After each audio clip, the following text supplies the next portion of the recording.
SSLC examination question പേപ്പറാണ് നമ്മളിവിടെ discuss ചെയ്യാൻ പോകുന്നത്. നമ്മുടെ first question, if a circle is drawn with A B as the diameter, what are the positions of the points P and Q with respect to this circle. അപ്പോൾ അതൊരു circle വരയ്ക്കുകയാണെങ്കിൽ A B diameter ആണ്, അങ്ങനെയാണെങ്കിൽ പിയുടെയും ക്യൂവിൻ്റെയും position എവിടെയാണ്? അപ്പോൾ 90 degree ആണെങ്കിൽ on the സർക്കിളാണെന്ന് നമുക്കറിയാം. 90 ഡിഗ്രിയേക്കാളും കൂടുതലാണെങ്കിൽ അത് ഇൻസൈഡ് ദ സർക്കിളാണ്. അപ്പം നമുക്ക് okay, P is inside the circle. P 90 ഡിഗ്രിയേക്കാളും കൂടുതലായതുകൊണ്ട് inside the circle. Q is outside the circle, 90 ഡിഗ്രിയേക്കാളും കുറവാണ്. Okay, next question, the haemoglobin level in grams per decilitres. ഇവിടെ ഹീമോഗ്ലോബിൻ്റെ ഒരു ലെവലാണ് തന്നിരിക്കുന്നത്. ഇതിൻ്റെ മീഡിയം കണ്ടുപിടിക്കാനാണ് പറഞ്ഞിരിക്കുന്നത്. അപ്പോൾ മീഡിയം കണ്ടുപിടിക്കണമെങ്കിൽ നമ്മൾ ഈ തന്നിരിക്കുന്ന ഡാറ്റേനെ അസെൻഡിങ് ഓർഡറിൽ, കൂടുതലാവുന്ന ഓർഡറിൽ ചെറുതിന്ന് വലുതിലേക്ക് എഴുതി കൊണ്ടുപോകാം. അങ്ങനെ എഴുതിയിട്ട് ഇതിൽ കറക്റ്റ് സെൻറ്ററിലുള്ള ഡാറ്റ ആയിരിക്കും മീഡിയന്. അപ്പോൾ ഇവിടെ കറക്റ്റ് ഇവിടെ 7 ഡാറ്റ ഉള്ളതുകൊണ്ട് അതുകൊണ്ട് കറക്റ്റ് സെൻറ്ററിൽ ഒരു ഡാറ്റയുണ്ട്. സെൻറ്ററിൽ 2 എണ്ണം വരികയാണെങ്കിൽ നമ്മൾ വേറെ രീതി ചെയ്യണം. അത് സെൻറ്ററിൽ ഒരു ഡാറ്റയാണ്, കാരണം 3 എണ്ണം അപ്പുറത്തും 3 എണ്ണം അപ്പുറത്തായ സെൻറ്ററിൽ 4ാമത്തെ data. Answer is 12.9. Okay, next question, the sequence of perimeters of squares of sides 1 centimetre 2 centimetre 3 centimetre and so on the form of an arithmetic sequence. അപ്പോൾ ഇവിടെ സീക്വൻസ് എഴുതാൻ പറഞ്ഞത് പെരിമീറ്ററിൻ്റെ സീക്വൻസ്, സ്ക്വയറിൻ്റെ പെരിമീറ്ററിൻ്റെ സീക്വൻസ് ആണ്. സ്ക്വയറിൻ്റെ സൈഡ്സ് ഇവിടെ തന്നിട്ടുണ്ട്. അപ്പോൾ പെരിമീറ്റർ കാണാനുള്ള ഫോർമുല ചുറ്റളവ്, പെരിമീറ്റർ കാണാനുള്ള ഫോർമുല 4 ഇൻറ്റു സൈഡ്. അപ്പോൾ ആ സീക്വൻസ് എഴുതുമ്പോൾ 4 ഇൻറ്റു 1 4, രണ്ടാമത്തെ 4 ഇൻറ്റു 2 8, മൂന്നാമത്തെ 4 ഇൻറ്റു 3 12, 4 8 12 അങ്ങനെ പോകുന്നു അല്ലേ. What is the common difference? Common difference നമുക്ക് കാണുമ്പോൾ തന്നെ അറിയാം, 8 - 4 4 അല്ലേ. Common difference is equal to 4. Okay, അടുത്ത ക്വസ്റ്റ്യൻ,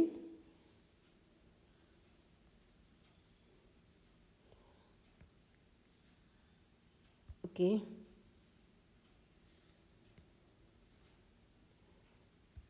അടുത്ത question, a rectangular portion is shaded a square of side 5 centimetre as shown in the figure. ഒരു സ്ക്വയറാണ് ഇവിടെ, ആ സ്ക്വയറിൻ്റെ സൈഡ് 5 സെൻറ്റിമീറ്റർ ആണ്. ഇതിൻ്റെ ഉള്ളിൽ ഒരു റെക്ടാങ്കുലർ പാർട്ട് ഷെയ്ഡ് ചെയ്തിട്ടുണ്ട്.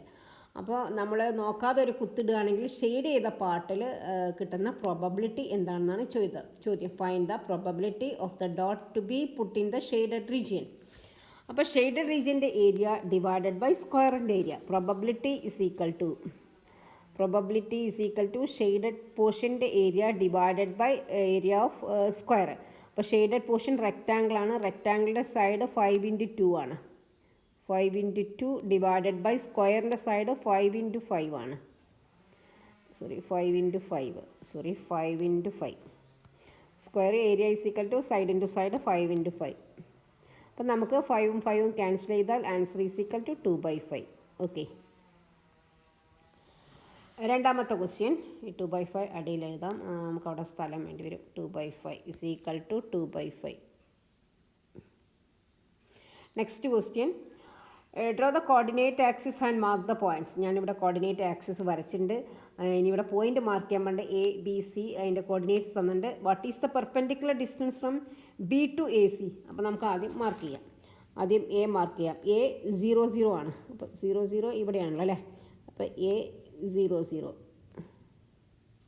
ഓക്കെ, ഇനി B 2 3, X 2 Y 3. B 2 3. Okay, next C 4 0, X 4 Y 0. C X 4 Y 0. Okay, ഇനി ഇവിടെ ചോദ്യം, what is the perpendicular distance from B to AC? അപ്പോൾ AC ഇതാണ്, ACയിലേക്ക് B എന്നുള്ള പെർപെൻഡിക്കുലർ ഡിസ്റ്റൻസ് എന്താണെന്നാണ് ചോദ്യം. അപ്പോൾ ഇവിടെ ബിയുടെ എക്സ് കോർഡിനേറ്റ് 3 ആണ്. അപ്പോൾ ഇവിടെ നിന്ന് ഇവിടേക്കുള്ള അകലം 3 യൂണിറ്റ് ആണ്. 3 unit. Answer is 3 unit. Okay, അടുത്തത് 6th question, Aji is 10 years older than Renuka. The product of their ages is 144. Taking the age of Renuka as x, രേണുകയുടെ ഏജ് എക്സ് എടുക്കുകയാണെങ്കിൽ what is the age of Ajay in terms of x, അജയിൻ്റെ വയസ്സ് എന്താണ്? അപ്പോൾ അജയ്ക്ക് രേണുകയേക്കാളും 10 വയസ്സ് കൂടുതലാണ്. അപ്പോൾ രേണുകയുടെ age, what is the age of അജയിൻ്റെ age is equal to x plus 10, x plus 10. അജയിൻ്റെ ഏജ് എക്സ് പ്ലസ് 10, രേണുകയുടെ ഏജ് എക്സ് ആണെങ്കിൽ അജയിൻ്റെ age x plus 10. Find their ages. അപ്പോൾ ഇവരുടെ രണ്ടാളുടെ ഏജിൻ്റെ പ്രോഡക്റ്റ് ഗുണനഫലം 144ആണ്. അപ്പോൾ നമുക്ക് ഇൻഡിക്കേഷൻ എഴുതാം. X into X plus 10 is equal to 144. X into X X square plus 10x is equal to 144. നമുക്ക് ഇവിടെ പാതിയുടെ സ്ക്വയർ കൂട്ടിയിട്ട് സ്ക്വയറിംഗ് മെത്തേഡ് ചെയ്യാം. 10ൻ്റെ പാതി 5, 5ൻ്റെ സ്ക്വയർ ഇവിടെ എഴുതാം, അതേപോലെ ഇപ്പുറത്തെ സൈഡിലും എഴുതാം. അപ്പം നമുക്ക് എന്താ കിട്ടുന്നത്? X plus 5 whole square, x plus 5 whole square is equal to 144 plus 25 is equal to 169. X plus 5 is equal to root 169 is equal to 13. നമുക്കിവിടെ ചെയ്യാം. X is equal to 13 minus 5, x plus 5 is equal to 13ആണ്. X is equal to 13 minus 5 8. അപ്പോൾ ഇവിടെ question എന്തൊക്കെയാണ്? Find their ages. അപ്പോൾ നമുക്ക് രേണുകയുടെ age, Ajay is 10 years older than രേണുകയാണ്. Renuka is equal to x, രേണുകയുടെ ഏജ് എക്സ് ആണ് 8. അജയിൻ്റെ ഏജ് എക്സ് പ്ലസ് 10 ആണ്. എക്സ് പ്ലസ് 10 പറയുമ്പോൾ എക്സ് 8ആണ്, പിന്നെ 8 പ്ലസ് 10 18 വയസ്സ്. ഓക്കെ, എക്സ് പ്ലസ് 10 ആണ്, എക്സ് 8 ആണ്, പിന്നെ എക്സ് പ്ലസ് 10 എന്ന് പറയുമ്പോൾ 8 plus 10 18. Okay, draw A rectangle of side 4 centimetre and 3 centimetre, draw A square of same area. അപ്പോൾ ഒരു റെക്റ്റാങ്കിൾ 3 സെൻറ്റിമീറ്ററും 4 സെൻറ്റിമീറ്ററും സൈഡുള്ള ഒരു റെക്റ്റാങ്കിൾ വരയ്ക്കാം. 3 സെൻറ്റിമീറ്ററും 4 സെൻറ്റിമീറ്ററും സൈഡുള്ള ഒരു റെക്റ്റാങ്കിൾ കുറച്ച് താഴേക്ക് വരയ്ക്കാം. അവിടെ 3 സെൻറ്റിമീറ്ററും 4 സെൻറ്റിമീറ്ററും വശമുള്ള ഒരു റെക്റ്റാങ്കിൾ വരച്ചു. ഓക്കെ, നമ്മൾ ഇത് 4 സെൻറ്റിമീറ്റർ, ഇത് 3 സെൻറ്റിമീറ്റർ. ഇനി ഈ 3 സെൻറ്റിമീറ്റർ നമുക്കൊന്ന് എക്സ്റ്റെൻഡ് ചെയ്യാം. 3 സെൻറ്റിമീറ്റർ ഇപ്പുറത്തെ സൈഡിലേക്ക് എക്സ്റ്റെൻഡ് ചെയ്ത് 3 ഇനി ഇപ്പോൾ 4 + 3 7ൻ്റെ പകുതി 3.5 ആണ്. അത് നിങ്ങൾക്ക് പെർപെൻഡിക്കുലർ ബൈസെക്ടർ വെച്ചിട്ട് വേണമെങ്കിലും ചെയ്യാം, അല്ലെങ്കിൽ പിന്നെ സ്കെയിലിൽ 3.5 മാർക്ക് ചെയ്യാം. എന്നിട്ട് ഈ സെൻറ്ററിന് ഈ 3.5 എന്ന് പറഞ്ഞാൽ ഈ സെൻറ്ററിൽ നിന്ന് ഒരു സർക്കിൾ വരയ്ക്കുക. അപ്പോൾ നമുക്ക് ഇങ്ങനെ ഒരു സർക്കിൾ കിട്ടി. ഇനി ഈ ഒരു ലൈനിനെ ഇങ്ങോട്ട് എക്സ്റ്റെൻഡ് ചെയ്യുക. ഇതാണ് നമ്മൾ വരയ്ക്കാൻ പോകുന്ന സ്ക്വയറിൻ്റെ സൈഡ്. അതേ അളവ് ഇപ്പുറത്തേക്കും ഒക്കെ എക്സ്റ്റെൻഡ് ചെയ്ത് സ്ക്വയർ വരയ്ക്കാം. ഓക്കെ, വേണമെങ്കിൽ ഷെയ്ഡും ചെയ്യാം. ഓക്കെ, അടുത്ത question. Prove that the points 3, 5, 6, 7, 9, 9 R on the same line. ഇതെല്ലാം ഒരേ ലൈനിലാണെന്ന് പ്രൂവ് ചെയ്യാനാണ് പറഞ്ഞിരിക്കുന്നത്. അപ്പം നമ്മൾ ഇവിടെ ഇത് ചെയ്യേണ്ടത്, ഇതിവിടെ ചെയ്യാനുള്ള സ്ഥലം ഇല്ല. അപ്പം നമുക്ക് പറയാം. എ ബിയുടെ നീളം കണ്ടുപിടിക്കാം. A B is equal to കണ്ടുപിടിക്കാം. A B is equal to root of 3 square plus x1 plus x2 whole square plus y1 plus y2 whole square, 3 plus 6 whole square plus 5 plus 7 whole square ആണ് A B. അതേപോലെ ഇത് A ആണ്, ഇത് B ആണ്, ഇത് C ആണ്. B സിയുടെ ലെങ്ത്തും കണ്ടുപിടിക്കാം. പിന്നെ എ ബിയുടെ ലെങ്ത്ത് കണ്ടുപിടിക്കുക, ബി സിയുടെ ലെങ്ത്ത് കണ്ടുപിടിക്കുക, എ സിയുടെ ലെങ്ത്തും കണ്ടുപിടിക്കുക. അതിൻ്റെ ശേഷം നമുക്ക് കിട്ടിയ answer A B plus B C ചെയ്യാം. A B plus B C A C ആണെങ്കിൽ ഇത് ഒരേ ലൈനാണ്. A B plus B C is equal to A C ആണെങ്കിൽ ഇത് സെയിം ലൈനാണ്. ഓക്കെ, ഇനി nth term of an arithmetic sequence is 4n + 1. What is the common difference? Common difference എന്ന് പറഞ്ഞാൽ എന്നിൻ്റെ കൂടെയുള്ള നമ്പർ ആയിരിക്കും. എന്നിൻ്റെ കൂടെയുള്ള നമ്പർ 4 ആണ്. അപ്പോൾ 4 ആണ് common difference. What is the first term?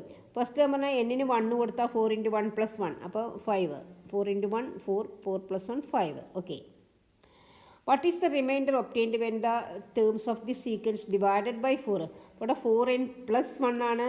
4n + 1 എന്ന് പറയുമ്പോൾ 4ൻ്റെ മൾട്ടിപ്പിൾസിൻ്റെ കൂടെ 1 ആഡ് ചെയ്തിട്ടാണ്. അപ്പോൾ 4 കൊണ്ട് ഡിവൈഡ് ചെയ്താൽ ശിഷ്ടം 1. Okay, 1. What is the remainder വെച്ച് ശിഷ്ടം 1. 10ാമത്തെ question. A B B C A C are the tangents to the circle with centred dot touching the circle at P Q R respectively as shown in the figure. Find angle Q O R. അപ്പോൾ angle Q O R എന്ന് പറഞ്ഞാൽ ഇതാണ് angle Q O R. ഇത് എത്രയാണെന്ന ചോദ്യം. അപ്പോൾ ഒരു സർക്കിളിൻ്റെ എല്ലാ 3 ആംഗിളും കൂടി ഈ സർക്കിളിൻ്റെ വട്ടം എന്ന് പറയുന്നത് 360 അപ്പോൾ angle Q O R is equal to 360 minus 100 plus 110 is equal to 360 minus 210 is equal to 0. 6 minus 1 5 150. അപ്പോൾ ഇവിടെ 150 കിട്ടിയത്. ഒന്നാമത്തെ ക്വസ്റ്റ്യൻ്റെ ആൻസർ 150. ഇവിടെ 150. ഓക്കെ, 150. ഇനി find the angles of triangle A B C. ഒരു ടാൻജൻസും അതിൻ്റെ സെൻറ്ററിലേക്ക് വരയ്ക്കുന്ന ടാൻജൻസിൻ്റെ 2 എൻഡുള്ള റേഡിയസ് ചേർന്നാൽ സെൻറ്ററിൽ ആംഗിൾ കിട്ടും. അത് രണ്ടും കൂടെ കൂട്ടിയാൽ 150 ആയിരിക്കും. അപ്പോൾ ഈ ഇപ്പം നമ്മൾ കണ്ടുപിടിച്ച 150ഉം ആംഗിൾ സിയും കൂടെ കൂട്ടിയാൽ 180. അപ്പോൾ ഇവിടെ 30. ഇവിടെ 100ഉം ആംഗിൾ എയും കൂടെ കൂട്ടിയാൽ 180. അപ്പോൾ എ ഇവിടെ 80, 180 ആവാൻ 80. അതുപോലെ 110ഉം ആംഗിൾ ബിയും കൂടെ കൂട്ടിയാൽ 180. അപ്പോൾ ഇവിടെ 70. ഓക്കെ, അപ്പോൾ എന്തൊക്കെയാണ് അളവുകൾ? A is equal to angle A 80, angle B 70, angle C 30. Okay, ഇനി ഇതിൻ്റെ ബാക്കി ക്വസ്റ്റ്യൻ അടുത്ത വീഡിയോയിൽ ചെയ്യുന്നതായിരിക്കും. ഈ വീഡിയോ ഇഷ്ടപ്പെട്ടെങ്കിൽ ഒന്ന് ലൈക്കും ഷെയറും സബ്സ്ക്രൈബും ഒക്കെ ചെയ്യാം. ആർക്കെങ്കിലും ഓൺലൈൻ ലൈവായിട്ട് ട്യൂഷൻ വേണമെങ്കിൽ കോൺടാക്റ്റ് ചെയ്യേണ്ട നമ്പറാണ് 8921630134. ഇതിൻ്റെ നെക്സ്റ്റ് ക്വസ്റ്റ്യൻസ് അടുത്ത വീഡിയോയിൽ ചെയ്യും. Okay, thank you.